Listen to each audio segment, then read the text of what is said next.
sini sama tas itu.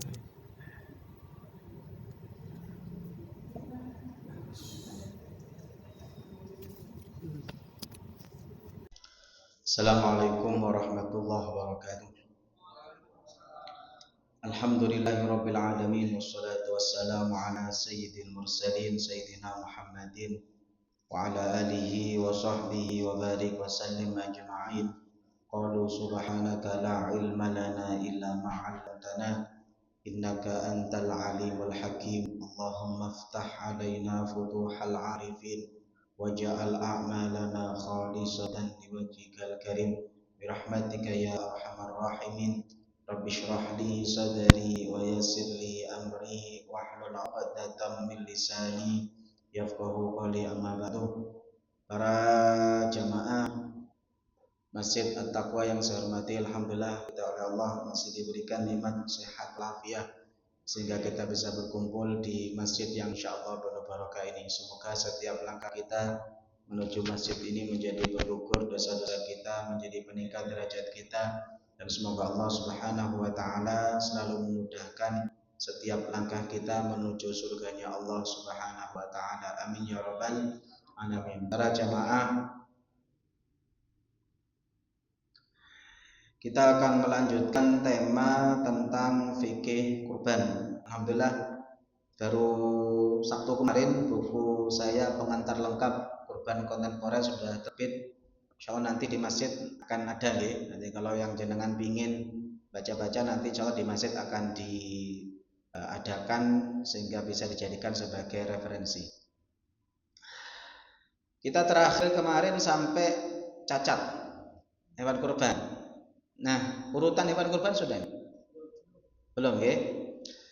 Kemarin kita hewan betina sama jantan sudah? Sudah nggih? Sudah. Kita urutan hewan kurban. Bon. Urutan hewan kurban, kalau kita bicara urutan hewan kurban itu yang terbaik adalah unta. Artinya satu orang satu unta. Jadi kalau jenengan satu keluarga 5 orang berarti yang terbaik satu orang satu keluarga 5 unta. Di bawah unta sapi. Maksudnya satu orang satu sapi. Berarti kalau jenengan anggota keluarganya 5, berarti kurbannya berapa? 5 sapi. Di bawah sapi domba. Artinya satu orang satu domba. Baru di bawahnya kambing etawa. Baru di bawah itu kolektif unta, kolektif sapi. Jadi kalau ditanya, Ustadz, 7 orang lebih bagus beli 7 kambing atau beli sapi 1 untuk 7 orang? Beli kambing 7. Ini secara fikih. Cuma kan kadang-kadang panitia pertimbangannya beda-beda. Urusan ini bukan urusan buruk dan jelek, urusannya baik dan lebih baik. Jadi yang kurban patungan 1 sapi 7 orang baik. Yang 7 orang beli 7 kambing juga baik. Tapi kalau jenengan tanya yang lebih baik yang mana? 7 kambing 7 orang. Paham nggih? Oh, kalau pertimbangannya di sini takut kalau nanti kambing semua banyak yang stroke Ustadz, itu kan pertimbangan beda. Paham nggih? Sebenarnya kambing itu tidak bahaya asalkan tidak dimakan. Bener. Cuma kalau jenengan lihat ya, orang Arab itu senengan daging kambing atau sapi? Kambing. Masakan Arab kalau dengan beli itu hampir semuanya kambing bukan sapi. Dan jarang yang darah tinggi, jarang itu. Karena saya beberapa kali tanya itu karena orang Arab itu kalau masak kambing itu jeroan tidak masuk. Orang Arab itu nggak paling seneng nggak jeroan tuh. Coba jangan ke masakan Arab ada nggak yang menunya jeroan? Nggak ada karena jeroan itu tidak mau mereka. Kedua, masakannya rempahnya tidak terlalu kental, tidak seperti kita. Ono santen nih, bang. Bahkan teman saya yang kuliah di Azhar itu cerita orang Arab Mesir ya, orang Arab Mesir itu malah bukan hanya jeroan, kikil sama kepala itu tidak mau. Jadi kalau mereka nyembelih kambing itu kikil sama kepala itu dibuang. Makanya mahasiswa Indonesia paling seneng karena kesukaannya kan kepala sama kikil, itu dibuang. Nah, kita kan ndak masak gule jeroane mlebu. Santene kental, dipanaskan 10 kali. Makanya ini. Jadi kalau jenengan tanya yang lebih bagus memang 7 kambing 7 orang dibandingkan 1 sapi 7 orang. Ini kalau kita bicara yang paling baik. Pun apa dasarnya? Ulama dasarnya hadis tentang, ada hadis sahih riwayat Muslim, orang berangkat Jumatan itu kan pahalanya beda-beda. Kalau yang paling pagi pahalanya dapat apa? Unta. Itu hadis Muslim. Nanti yang agak rodok pagi agak sedikit yang sapi. Setelah itu kambing, baru ayam. Hadis ini yang dipakai oleh ulama yang mengatakan urutan hewan kurban terbaik itu adalah 1 unta, 2 sapi, baru kambing. Lanjut. Nah, ini yang sering ditanyakan ke saya. Bentar sih kalau tak anukan, Pak.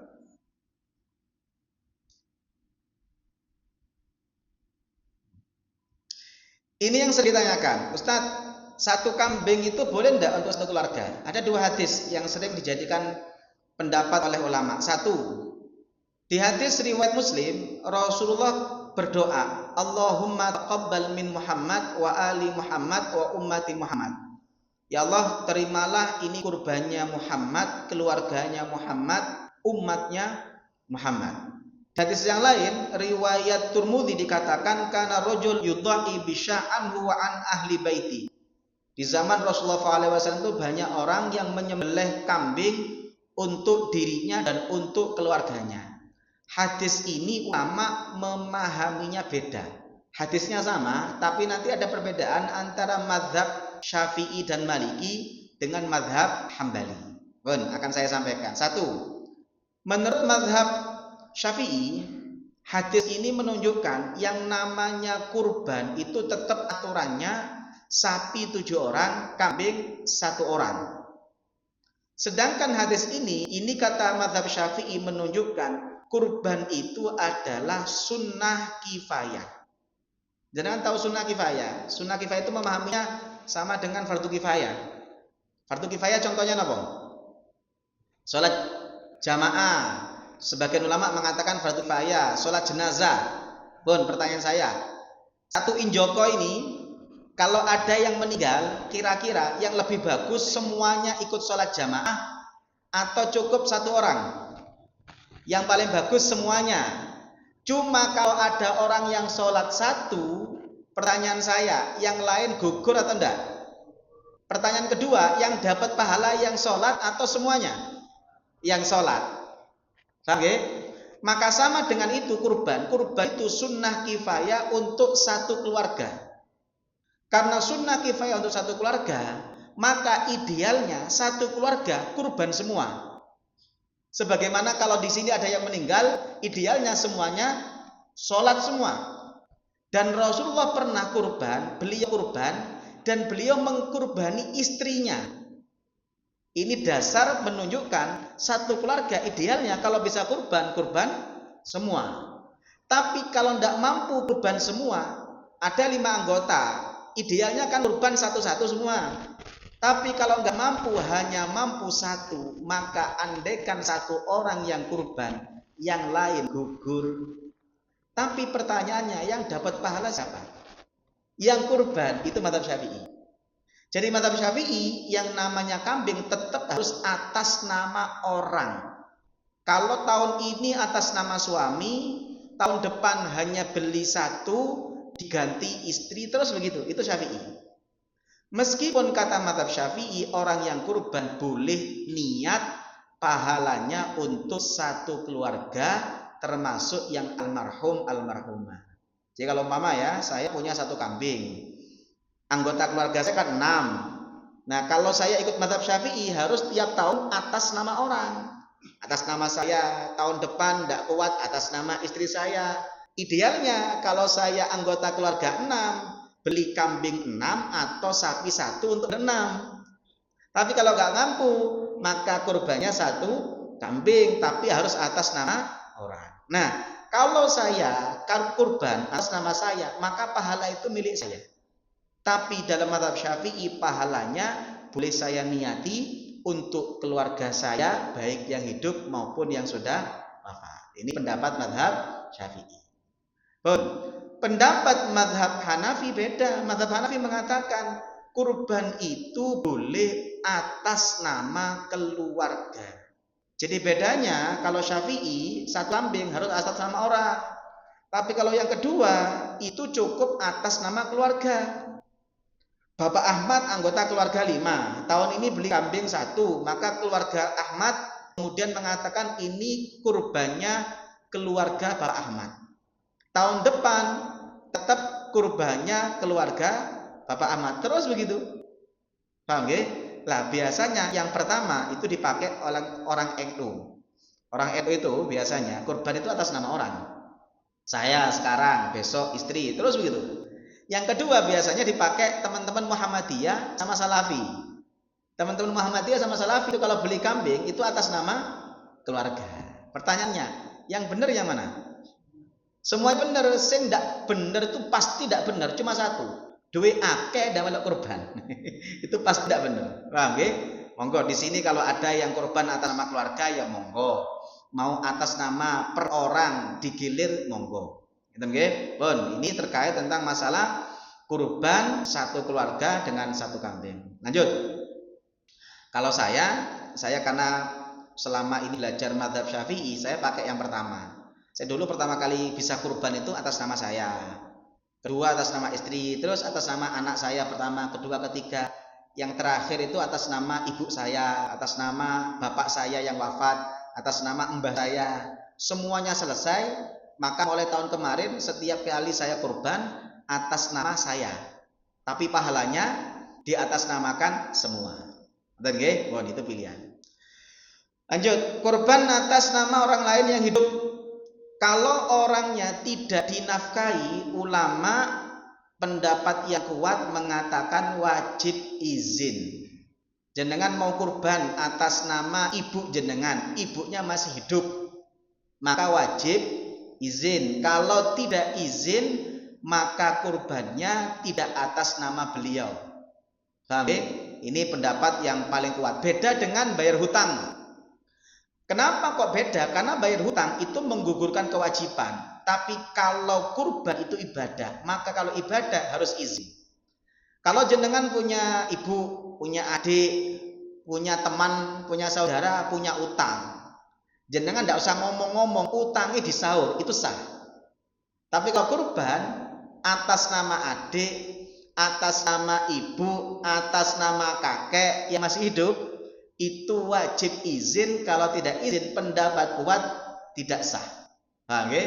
Kecuali atas nama anak kandung, maka orang tua boleh kurban atas nama anak kandung dari uangnya sendiri tanpa izin. Pengecualian anak sendiri. Jenengan punya anak jenengan masih kecil, jenengan punya uang, jenengan kurban atas nama anak jenengan, itu tidak usah izin ke anak sah. Tapi kalau selain anak, pendapat kuat tidak sah kecuali izin. Tapi kalau kurban atas nama anak masih kecil, tidak boleh pakai uangnya anak kalau dalam mazhab Syafi'i. Ngapunten nggih, Pak. Ada beberapa hal yang perlu saya luruskan, terutama untuk selamatan. Selamatan itu ada yang keliru, Pak. Saya tidak anti selamatan, kayaknya saya juga kadang-kadang selamatan. Jadi contoh begini, ada orang meninggal kan? Ada orang meninggal, kalau ada anak yang masih yatim, belum balik, maka ulama mengatakan tidak boleh ngadakan selamatan pakai uang warisan. Kenapa? Karena di dalam warisan itu ada haknya anak yatim yang belum dibagi. Ini yang perlu diluruskan, karena banyak orang-orang yang suka selamatan itu tidak salah selamatannya, tapi prakteknya kadang-kadang saking senengnya selamatan, warisan belum dibagi, padahal itu ada anak yatim. Itu tidak boleh. Kenapa? Anak yatim itu haknya harus dikasih. Kecuali begini, ada orang meninggal, ada anak yatim. Kemudian karena ada anak yatim, anak pertama ngomong, wis sing nanggung biaya selamatan aku dari uangku pribadi, boleh. Tapi kalau diambilkan dari warisan, tidak boleh. Kecuali begini, cara kedua. Ada orang meninggalkan anak 4, yang 2 yatim. Maka idealnya anak ini, yang 4 ini, yang 2 yatim, sebelum selamatan diwaris dulu.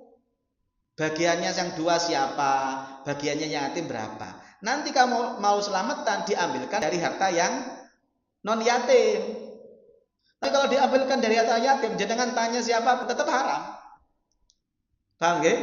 Karena harta anak yatim itu menjadi amanah, tidak boleh kemudian digunakan untuk selamatan karena dia belum bisa bertasarruf. Anak yatim itu bukan ahlut tasarruf. Paham nggih? Ini yang kemudian perlu diluruskan. Lanjut. Nah, bagaimana kurban atas nama almarhum? Kurban atas nama almarhum kalau dalam mazhab Syafi'i khilaf. Ada yang mengatakan tidak boleh kecuali wasiat. Cuma mayoritas ulama selain mazhab Syafi'i boleh atas nama almarhum sebagaimana boleh sedekah atas nama almarhum. Hadisnya sahih, Rasulullah ditanya oleh seorang, Rasul, boleh tidak saya sodako atas nama ibu saya yang meninggal? Kata Rasulullah, boleh. Apa sodako terbaik? Kata Rasulullah SAW, sakyul ma, memberi minum air. Ini ulama mayoritas mengatakan boleh dengan alasan yang namanya kurban itu sama dengan sedekah. Sama dengan sedekah atas nama almarhum boleh, maka kurban atas nama almarhum boleh. Nah, tapi begini, ini pertimbangan nggih. Kurban atas nama almarhum itu ada 2. 1 atas nama beliau, atau tetap atas nama jenengan tapi pahalanya untuk beliau. Bedanya apa? Kalau jenengan sekarang kurban kambing atas nama almarhum bapak jenengan, maka ibu jenengan tidak dapat. Jenengan kurban atas nama mbah jenengan, maka mbah jenengan yang laki-laki dapat, yang perempuan tidak dapat. Tapi kalau saya kurban atas nama saya, kemudian saya niati atas nama keluarga, termasuk bapak ibu saya yang wafat, maka satu keluarga dapat, termasuk bapak ibu. Makanya pilihannya 2. Jenengan kalau mau kurban atas nama almarhum boleh langsung atas nama, atau kurbannya atas nama jenengan tapi diniati pahalanya untuk almarhum. Monggo pilihan. Ada orang itu tidak lego, pokoknya tidak nama atas nama bapakku tidak lego, ya tidak apa-apa, monggo. Dan saya pun dulu di awal-awal tak urut dulu semuanya, selesai semua. Mulai sekarang saya kalau kurban atas nama saya, tapi pahalanya saya niati untuk semua. Itu pilihan. Bahkan kalau dalam mazhab Hambali, dalam kitab Syarhu Muntahal Iradat karangan Al-Buhuti, dalam mazhab Hambali itu kurban atas nama almarhum lebih utama dibandingkan kurban atas nama orang hidup. Kenapa alasannya beliau? Karena almarhum itu sudah tidak bisa ibadah. Jenengan masih bisa ibadah kan? Bisa nambah pahala? Almarhum tidak bisa. Makanya dalam mazhab Hambali, kurban atas nama almarhum itu lebih utama. Kenapa? Karena kata mereka, almarhum tidak bisa ibadah, butuh tambahan pahala. Paham nggih? Ini terkait tentang kurban atas nama almarhum. Lanjut. Para jamaah, ketentuan hewan kurban. Nah, ini yang ingin saya sampaikan. Ketentuan distribusi hewan kurban. Ini yang kemarin sempat ditanyakan. Di Al-Quran, ketentuan distribusi hewan kurban itu disebutkan dalam surah Al-Hajj ayat 36. Allah Subhanahu wa taala berfirman, "Fakulu minha wa at'imul qani'a wal mu'tar." Kalau kalian sudah menyembelih hewan kurban, maka makanlah, berilah makan orang miskin dan orang kaya. Berdasarkan hadis ini, ulama membagi distribusi kurban itu ada 3. 1, dimakan sendiri oleh yang kurban dan keluarga. 2, disedekahkan fakir miskin. Yang ketiga, dihadiahkan ke orang kaya. Jadi kurban itu 3, Pak. Kalau untuk fakir miskin namanya sedekah. Kalau yang nerima orang kaya namanya hadiah. Apa batasan miskin? Batasan miskin itu adalah orang miskin di bab zakat. Yang dulu pernah saya jelaskan, ya. Apa batasan kaya? di mazhab Syafi'i batasan kaya dalam bab kurban itu adalah orang yang punya uang senilai hewan kurban plus punya jatah makan sehari semalam. Pun pertanyaan saya, kurban sekarang kambing 2 juta bisa? 2 juta ada ya kambing? 3 juta lah. 3 juta ya, 3 juta. Pun makan sehari semalam 1 juta cukup? Cukup. Berarti kalau dalam bab ini, dalam bab kurban, orang yang nanti malam Idul Adha punya uang 4 juta itu masuk kategori kaya dalam bab kurban. Paham ya? Nanti akan ada beda, Pak. Miskin sama kaya itu nanti perlakuannya beda dalam kurban. Paham ya? Jadi ini yang kemudian, nah di tafsir Ibnu Katsir dikatakan wa qad ihtajja bihadhil ayah al-karimah man dhahaba minal ulama ila annal udhiyah tujazza salasata ajza. Hadis ayat ini kata Ibnu Katsir dipakai dasar oleh ulama kurban itu dibagi 3. 1 dimakan sendiri dan keluarga, nomor 2 sedekah, nomor 3 hadiah orang kaya. Pertanyaannya begini, berapa bagian masing-masing? Tidak ada ketentuan. Makanya ulama nanti berbeda pendapat. Karena ayatnya kan tidak ada ketentuannya. Sing dipangan piro, sing disedekahno piro, sing dihadiahkan berapa. Di sini menjadi perbedaan pendapat ulama. Lanjut. Ketentuan distribusi hewan kurban sunnah. Ketentuan distribusi hewan kurban sunnah itu ada 3 tingkatan. Ada minimum, ada medium, ada terbaik. Minimum itu adalah memberi makan orang miskin daging 1 kilo cukup mentah, sisanya dimakan sendiri boleh. Sampai nyembelih sapi gitu ya, tonggone dikei 1 kilo, sisanya sampean pangan dhewe. Yo, makanya minimum nih, Pak, minimum. Yo akeh medite gitu.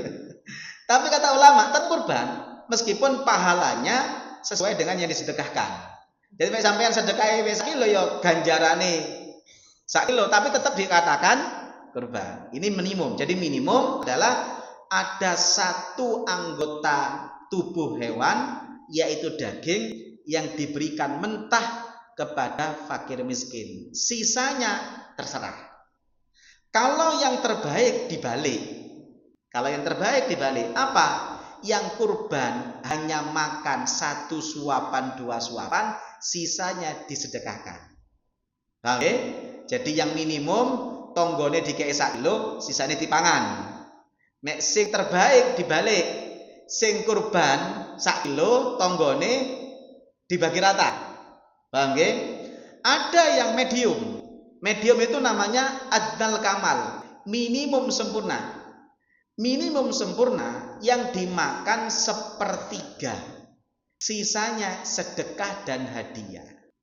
Jadi saya ulangi, tingkatan pertama mangan titik untuk tonggoe titik sing kurban akeh.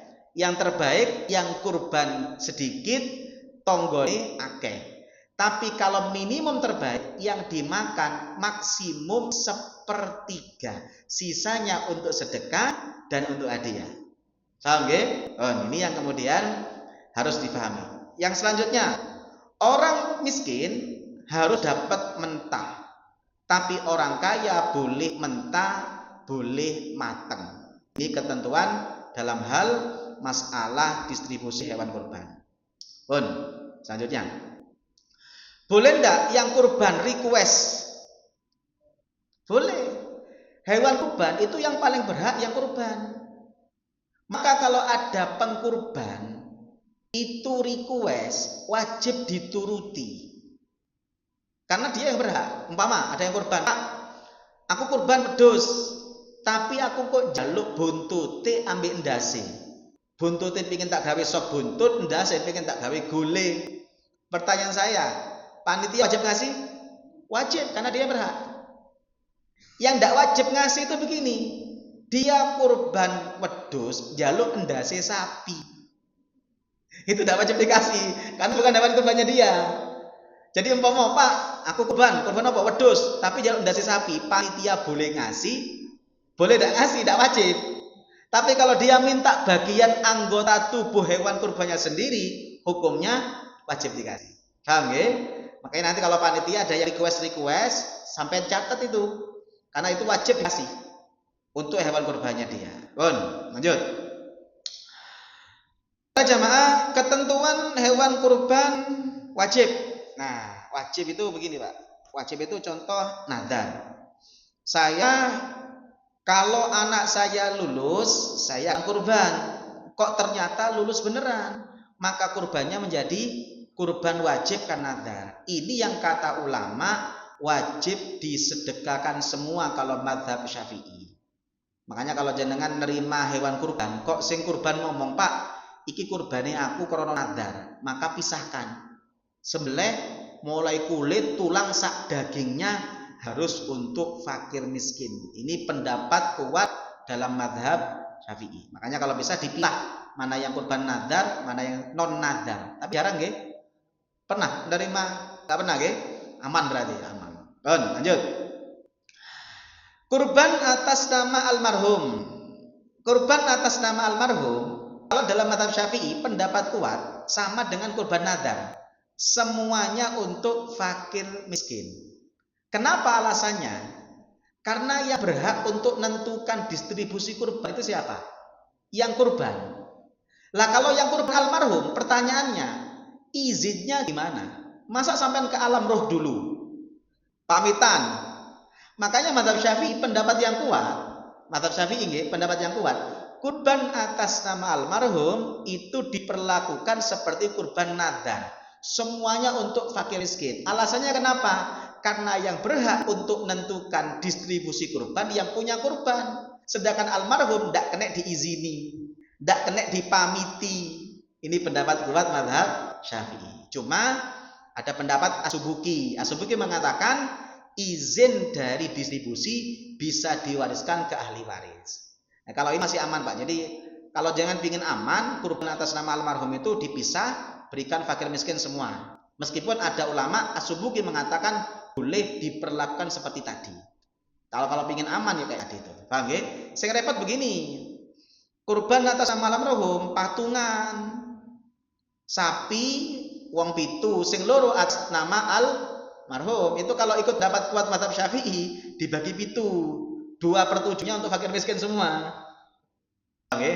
Tapi kalau repot wis ikut pendapat As-Subuki. Paling gampang ikut pendapat As-Subuki. Podo ambek yang lain. Paham ya? Lanjut. Nah, ini Pak rekomendasi saya untuk panitia biar enak teknisnya begini. 1. Panitia kalau nerima kurban nadar hati-hati. Karena mazhab Syafi'i mengatakan harus untuk fakir miskin. Nah, kalau jenengan pingin aman tidak menerima kurban nadar, kon beli dewe. Ribet-ribet nanti, Pak. Karena mazhab itu kalau mazhab Syafi'i itu wajib untuk fakir miskin semua. Paham nggih? Kedua. Tadi saya katakan, orang yang kurban itu sunnah makan hewan kurbannya sendiri. Ada ulama yang mengatakan wajib. Maka kalau jenengan ingin ikut yang sunnah, masing-masing hewan kurban jenengan kasih nama. Masing-masing hewan kurban jenengan ambil 1 kilo. Ini dipisahkan, dikasih nama pengkurban supaya pengkurban bisa makan dari kurbannya sendiri karena ini sunnah. Paham nggih? Beda dengan yang praktek biasanya kan begini, Pak, sembelih, gabung. Pertanyaan saya, apakah nanti yang kurban pasti makan hewan kurbannya? Belum tentu. Yang ini ada yang mengatakan wajib soalnya. Ada yang mengatakan kurban itu orang yang kurban wajib memakan hewan kurbannya meskipun sedikit. Tapi kalau mazhab Syafi'i sunnah. Makanya supaya jenengan keluar dari khilaf dan ini memang sunnah, maka kalau tidak repot, usul saya jenengan kan punya daftar nama masing-masing hewan kurban. Nah, setelah jenengan sembelih, ambil 1 kiloan lah. 1 kilo, wadai kresek, kasih nama ini kurbannya Bapak A. Kasihkan Bapak A. Jadi nanti masing-masing yang kurban itu pasti makan hewan kurbannya. Dan itu sunnah. Bahkan kata ulama sunnahnya apa? Sunnahnya adalah hati sama limpa. Karena Rasulullah itu ketika kurban makan hati.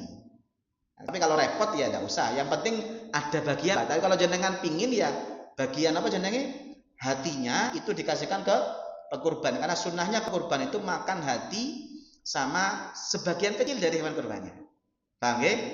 Rekomendasi kedua untuk pengkurban itu diambilkan. Ini yang sunnah lagi. Ini sunnah. Nah, yang wajib dari masing-masing hewan itu kan wajib ngasih fakir miskin. Paham ya? Maka usul saya dari masing-masing hewan itu jenengan ambili, monggo terserah. Kalau pengen gampang, setiap hewan di JP sak samper. Tahu samper jenengan? Pupu sak paha. Paham ya? Semua hewan kurban jenengan ambili pupunya, jangan ambili sampernya, jangan ambili kakinya, satu-satu. Yang ini pisahkan, pastikan nyampe ke fakir miskin. Sisanya aman. Karena yang wajib kan harus ada dari masing-masing hewan kurban satu bagian mentah untuk fakir miskin. Untuk memastikan ini terjadi, usul saya setiap hewan kurban ada satu panitia yang bagian ngambili yang wajib. Ambil sak samper, pisahkan, pastikan yang ini nyampe fakir miskin. Sisanya aman. Paham? Ada yang tanya, Ustadz, boleh enggak daging hewan kurban itu untuk sarapan panitia? Boleh betul? Boleh, catatannya 3. 1, bukan kurban nadar. Karena kurban nadar itu fakir miskin semua. Nomor 2, kalau jenengan pingin panitia ngambil bagian daging untuk dijadikan sarapan, pamit sama yang punya. Karena hak untuk membagi itu ada pada yang punya. Khawatir yang punya ndak ikhlas mek digawe sarapan. Untuk memastikan itu, jenengan pamit. Endi wedhus sing koyo enak gawe sarapan, sampean pamit. Wedhus sapa iki? Paham nggih? Yang kedua. Yang ketiga, ambil yang wajib. Setelah sembelih, ambil satu paha, pastikan nyampe fakir miskin. Sisanya buat sarapan boleh. Jadi kalau ingin jadikan sarapan 3 tadi itu, 1 jangan sampai kurban nadar, yang kedua pamit sama yang punya untuk yang memastikan yang punya rela hewan kurbannya dibuat sarapan. Yang ketiga ambil wajibnya. Apa wajibnya? Ambil bagian diberikan fakir miskin, sisanya dimakan sarapan tidak masalah. Bang ya? Lanjut. Hukum menjual hewan kurban. Kalau sebelum disembelih sudah ditentukan tidak boleh. Dulu sudah saya jelaskan. Tapi kalau sudah disembelih, yang kurban tidak boleh menjual sama sekali, termasuk kulit. Yang boleh menjual siapa? Yang boleh menjual itu hanya satu, orang miskin. Orang miskin itu kalau nerima hewan kurban itu jadi milik. Karena jadi milik, maka orang miskin kalau nerima hewan kurban dipangan dewe oleh, didol ya oleh. Tapi kalau yang kurban tidak boleh. Bahkan Rasulullah SAW pernah mengatakan orang yang menjual hewan kurbannya maka kurbannya tidak sah. Paham ya? Termasuk kulit tidak boleh. Termasuk tidak boleh untuk tukang jagal sebagai upah.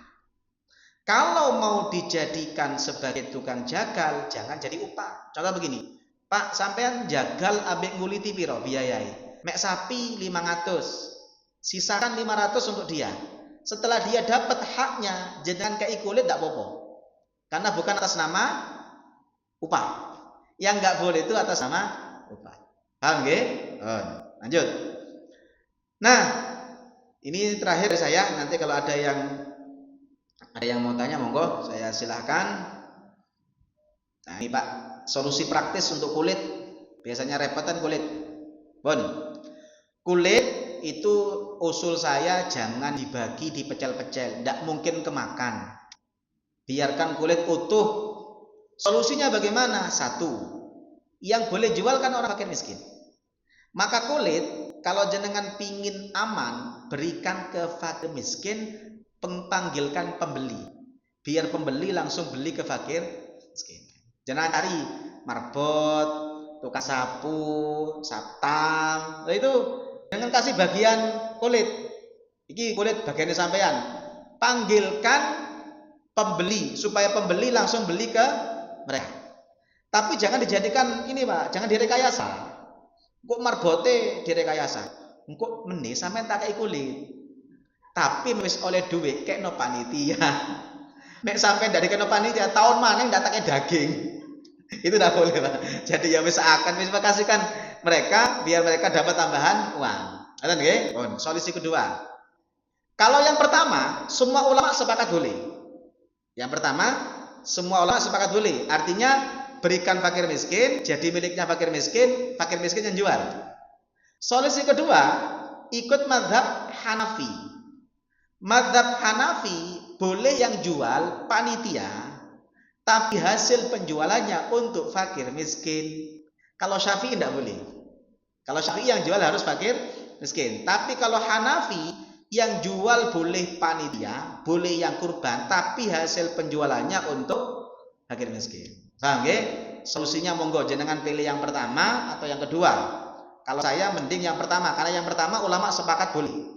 Kalau yang kedua hanya mazhab Hanafi yang memperbolehkan. Yang ketiga, kulit boleh dijadikan perabotan. Yang nggak boleh itu dijual oleh selain orang miskin. Jadi umpama jenengan butuh beduk, dijadikan sebagai beduk boleh, asalkan beduknya nggak dijual. Ya kalau beduknya dijual kan udah kedol kulit. Ada orang pingin punya kaligrafi dari kulit, boleh ndak minta kulit untuk jadikan kaligrafi? Boleh, asalkan kaligrafinya ndak dijual. Kecuali yang buat kaligrafi orang miskin. Paham? Kemudian kulit digunakan untuk sepatu. Kalau ada mau monggo, asalkan tidak dijual selain oleh fakir miskin. Ini ketentuan kulit yang harus kita lakukan. Ada yang mau tanya? Saya persilakan. Monggo.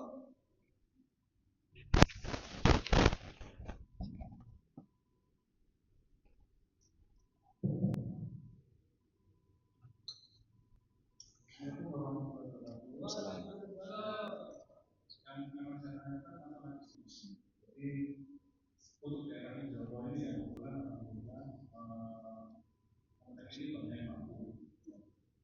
Nah, yang dari pertanyaan saya ini gimana distribusi? Kebetulan di Jawa ini ada permasalahan yang kebetulan ada yang ramah.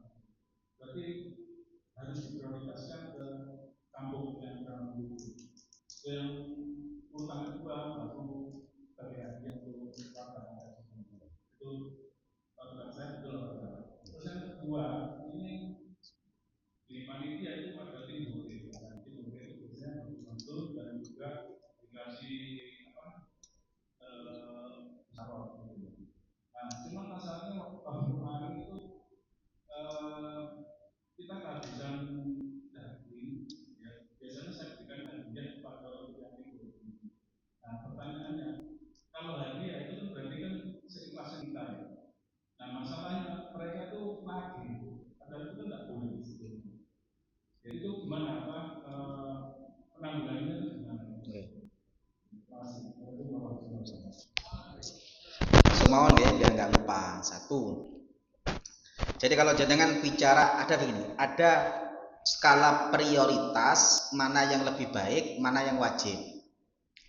Kalau jenengan tanya mana yang lebih bagus, kurban itu distribusi yang paling banyak fakir miskin. Yang kurban maksimum sepertiga, orang kaya nggak banyak. Kenapa? Orang kaya makan daging bendino. Orang miskin itu kadang-kadang bisa jadi makan daging ngenteni Idul Adha. Oke? Makanya kalau jenengan bicara Ustadz yang lebih bagus bagaimana? Yang lebih bagus adalah distribusi fakir miskin lebih banyak dibandingkan orang kaya. Ini yang pertama. Yang kedua, tapi kalau jenengan bicara yang wajib tadi itu masing-masing hewan pastikan ada yang didistribusikan ke fakir miskin. Makanya usul saya begini. Setiap hewan itu tadi itu Pak diambil 1 paha, 2 paha, atau paling gampang ya wis paha 4 itu untuk fakir miskin ya monggo. Itu kan tergantung ya. Pastikan yang wajib ada satu daging yang diberikan fakir miskin. Kalau itu tidak ada sama sekali, maka bermasalah kurbannya. Jadi bicara wajib yang kedua. Kalau bicara yang paling bagus, fakir miskin dapat lebih banyak dibandingkan orang yang kaya, bahkan lebih banyak dibandingkan yang kurban. Satu. Yang kedua, terkait tentang masalah apa tadi?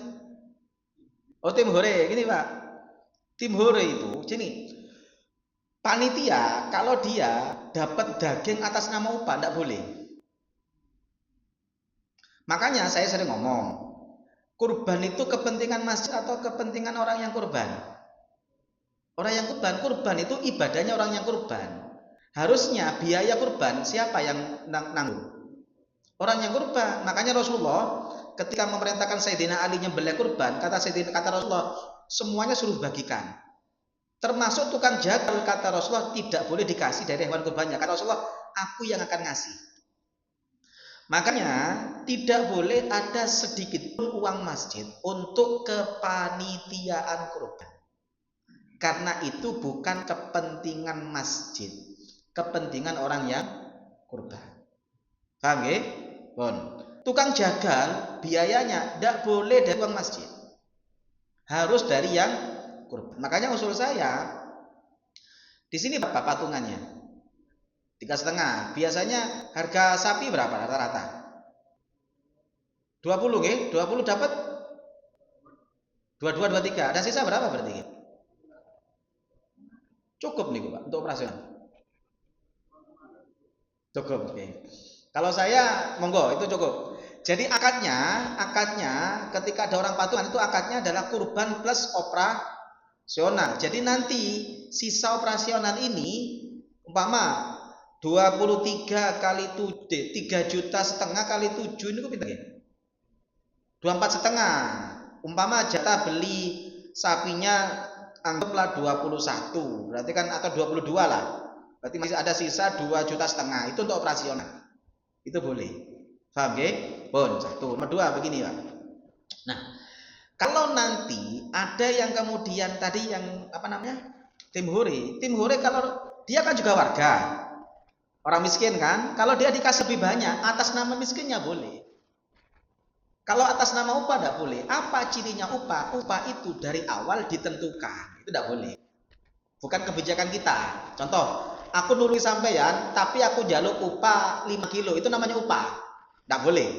Tapi kalau dia kemudian melok ngewangi oleh panitia dikei luwih, akeh tidak apa-apa. Paham ya? Itu tidak masalah. Yang paling penting satu, jangan sampai diberikan dari uang masjid. Jadi kalau uang operasional habis ya sudah, tidak usah dikasih uang bisyaro, tidak usah jualkan daging, nggak boleh. Ngerti nggih? Nah, kalau di masjid saya di pengajian itu saya usul kalau ada kurban mandiri, boten. Kurban mandiri. Maksudnya ada warga gowo sapi tok ndak lewat tuku lewat panitia. Lah itu ditarii boten. Nah, nggih harusnya tarii karena itu kewajibannya dia kan. Berapa di sini? Oh, cukup boten nih. Cukup nih. Berarti sudah benar itu, sudah benar. Jadi kalau ada yang kurban mandiri, artinya kurban mandiri itu dia beli sapi sendiri, dipasrahkan ke panitia. Kalau bisa panitia minta operasional. Wong itu kepentingannya dia. Untuk tukang jagal ambil dari itu. Ngerti nggih? Jadi saya ulangi lagi, tim hore kalau dikasih atas nama upah tidak boleh. Cirinya upah itu apa? Ada ketentuan dari awal. Aku jalur sakmene nulungi sampean ini upah. Tapi kalau dia nulungi terus oleh panitia dikasih lebih karena dia ya kesel, ya dia kemudian ya termasuk fakir miskin, ngasih lebih bukan ditentukan di awal itu tidak masalah. Karena bukan upah namanya. Ngerti nggih? Ada lagi? Monggo.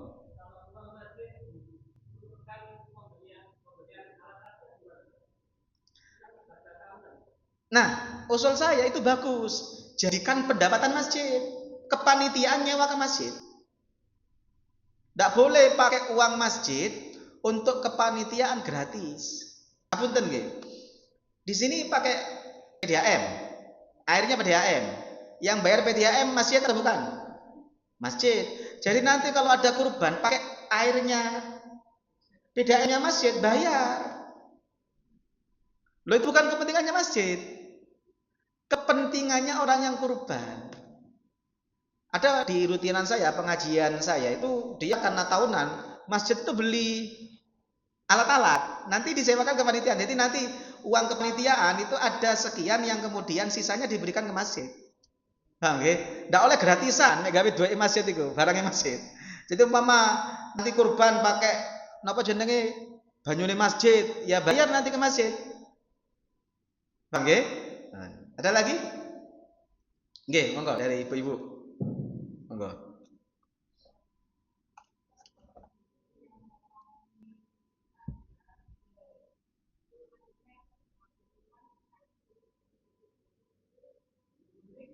Nggih, mboten apa kan itu bukan upah nggih, bukan upah. Ibu-ibu itu jangankan yang nulungi, ndak nulungi pun dikasih boleh. Paham nggih, apalagi nulungi. Jadi ciri-ciri upah niku ngeten, Pak. Upah itu sesuatu yang ditentukan dengan akad di awal, itu upah. Selain itu bukan upah. Boleh nggih, boleh. Buat sate boleh nanti. Ada lagi atau cekap? Ada lagi, monggo, monggo. Nggih, monggo.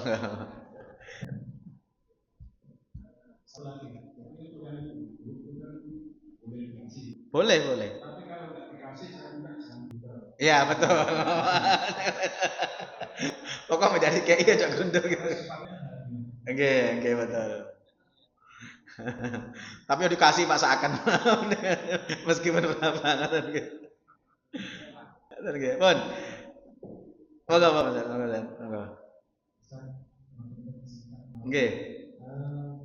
Bagaimana cara menanggulangi untuk yang caranya supaya yang berkorban itu kan memakan Daging sendiri. tapi kan kita tidak bisa semua Nggih. kita Rasulullah kan Sendiri. Salam tanah. yang Indonesia itu mereka berbagi kemudian berbagi dan kita bersama-sama tentu kan susah memilih si A dan si B untuk ambil sunnah ini kan bawakan maksudnya Nggih. ya dengan bagian Oke, ngeten. Yang wajib itu satu. Masing-masing hewan kurban ada satu panitia. Itu yang bagian ngambili masing-masing hewan kurban untuk jatah fakir miskin. Itu tidak bisa ditawar. Paham nggih? Ada satu orang bagian wis nyuwili daging masing-masing hewan. 1 kilo tarong kilo. Ini jadikan satu, pastikan nyampe fakir miskin. Ini yang paling wajib. Sisanya masih aman. Karena sisanya sunnah itu andai kan tidak dilakukan kan dia tidak dosa. Tidak masalah. Jadi yang usaha yang pertama yang paling saya tekankan harus ada satu orang yang bagian ngambili dari masing-masing hewan satu daging untuk jatah wajib diberikan ke fakir miskin. Paham nggih? Meskipun nanti ada solusinya begini. Ustaz kadung kecampur. Kadung kecampur. Di buku saya jelaskan. Kalau sudah kadung campur, solusinya bagaimana? Dinilai ada berapa sapi, ada berapa kambing, masing-masing sapi, masing-masing kambing itu kira-kira jatah wajibnya berapa. Wis ambilkan, berikan ke fakir miskin. Tapi yang paling ideal yang pertama. Oke, masing-masing dipastikan ada satu daging yang diberikan fakir miskin. Sisanya aman. Karena sisanya itu bicara sunnah, bukan bicara wajib. Nah, yang kedua, usul saya kalau ada satu orang sekaligus dikasih tugas tambahan apa? JP bagian wajib plus JP bagian sunnah. Kan masing-masing hewan kan nonton jenenge, Pak. Nonton jenenge nggih? Sudah, satu orang ini fokus JPI 1 bagian fakir miskin sak kresek, siji JP bagian untuk pengorban sak kresek. Masing-masing hewan diambili. Sudah kasih nama, pun aman. Mek repot, sing kedua ada usah ada apa-apa. Yang penting yang pertama, masing-masing hewan ada kambing atau sapi yang dagingnya diberikan ke fakir miskin. Ini yang paling wajib. Sisanya itu wis kalau tidak terlalu ribet. Artinya ribet itu andai kan tidak terjadi itu ya tidak sampai dosa. Ngerti nggih? Saya sebenarnya punya contoh, Pak. Ada masjid di Bukit Palma itu pinter, dia buat ini, Pak. Buat sistem kayak SOP. Dibuat SOP, dikasih kertas gitu, Pak. Jatah fakir miskin itu ada. Tapi kalau saya di sini repot, yang penting yang pertama tok niku. Pun, cekap nggih? Semoga menjadi ilmu manfaat barokah. Semoga kita dijadikan orang istiqomah dalam kebaikan. Amin ya rabbal alamin. Bismillahirrahmanirrahim. Alhamdulillahirabbil alamin. Allahumma shalli wa sallim ala sayyidina Muhammad wa ala ali sayyidina Muhammad. Rabbana ighfir lana wa liwalidina warhamhum kama rabbawna shighara. Allahumma anfa'na bima 'allamtana wa 'allimna ma yanfa'una wa zidna 'ilma. Rabbana la tuzigh qulubana ba'da idh hadaytana wa hab lana min ladunka rahmah innaka antal wahhab. Rabbana hab lana min azwajina wa dhurriyyatina qurrata a'yun waj'alna lil muttaqina imama. Rabbana atina fid dunya hasanah wa fil akhirati hasanah wa qina adzaban nar. Wa sallallahu ala sayyidina Muhammad wa ala alihi wa sahbihi wasallam. Subhana rabbika rabbil izzati amma yasifun. Wassalamun alal mursalin walhamdulillahi rabbil alamin. Ini yang bisa saya sampaikan, kurang lebihnya saya mohon maaf. Subhanakallahumma bihamdika asyhadu an la ilaha illa anta astaghfiruka wa atubu ilaik. Wa assalamualaikum warahmatullahi wabarakatuh.